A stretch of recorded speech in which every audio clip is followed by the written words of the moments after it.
Friends, আজকে আমি তৈরি করছি মাত্র 5 মিনিটে কম তেলে সকাল বা বিকেলে বাচ্চাদের হেলদি সুজির নাস্তা রেসিপি। এটা শুধু বাচ্চা নয়, বড়রাও খেতে খুব পছন্দ করবে। তাই আমি খুব সহজভাবে রেসিপিটি শেয়ার করেছি। আশা করছি আমার এই রেসিপিটি খুব ভালো লাগবে। আর ভালো লাগলে প্লিজ চ্যানেলটা সাবস্ক্রাইব করে অল অপশন সিলেক্ট করে পাশে থাকবেন। তো চলুন, সুজির এই নাস্তাটি তৈরি করার জন্য প্রথমে আমি এখানে 1 কাপের মতো নিয়ে নিচ্ছি সুজি। আর এখানে আমি দিয়ে দিচ্ছি 1.5 কাপের মতো জল। জলটা দিয়ে খুব ভালোভাবে এটা মিশিয়ে নিতে হবে। এরপর আমি এটা ঢাকা দিয়ে রেখে দেব প্রায় 10 মিনিটের মতো। এতে করে সুজিটা খুব ভালোভাবে সেট হবে এবং সুজিটা অনেকটাই নরম হবে। তো 10 মিনিট পর আমি এখানে ঢাকাটা উঠিয়ে নিলাম। আর দেখুন, সুজিটা অনেকটাই কিন্তু নরম হয়েছে। তো এখানে আমি অ্যাড করে দিচ্ছি পেঁয়াজ কুচি আর দিয়ে দিচ্ছি একটু সামান্য পরিমাণ কাঁচামরিচ কুচি। আর দিয়ে দিচ্ছি একটু লবণ। তবে কাঁচামরিচটা আপনারা দেখে দেবেন। অনেকে মরিচ ঝালটা খেতে পছন্দ করেন না, তাদের একটু সামান্য পরিমাণে দেবেন। এরপর এখানে দিয়ে দিচ্ছি আমি প্রায় ২ টেবিল চামচের মতো ময়দা। ময়দাটা দিয়েও আমি খুব ভালোভাবে এটা মিশিয়ে নেব। তো সবগুলো উপকরণ মিশিয়ে নেওয়ার পর এখানে আমি দিয়ে দিচ্ছি একটু ভাজা জিরের গুঁড়ো। সুন্দর একটা ফ্লেভার হবে। তো এটা দিয়েও আমি খুব ভালোভাবে মিশিয়ে নেব। তো সবগুলো উপকরণ মিশিয়ে নেওয়ার পর এটা আমি সাইড করে রেখে দিচ্ছি। আর এখানে আমি নিয়েছি একটা ডিম।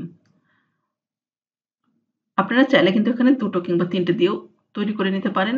এখানে এড করে দিচ্ছি একটু লবণ। তো লবণটা দিয়ে খুব ভালোভাবে ডিমটা মিশিয়ে নিচ্ছি। তো ডিমের মিশ্রণটা আমার রেডি। আমি এটাও সাইড করে রেখে দিচ্ছি। আর এখানে প্যানে আমি কিছুটা তেল ব্রাশ করে নিলাম। খুব বেশি তেল দেওয়ার প্রয়োজন নেই। এরপর আমি মিশ্রণটা দিয়ে দিচ্ছি।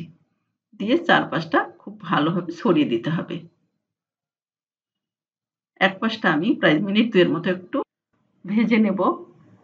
এরপর অপর পাশটা আমি এইভাবে একটু উল্টে দিচ্ছি।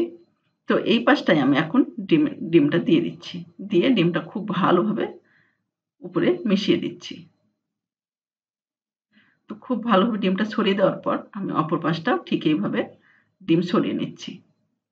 নিয়ে আমি এই পাশটাও খুব ভালোভাবে ভেজে নেব। তো এই পাশ ওপাশ করে খুব ভালোভাবে ভেজে নিতে হবে।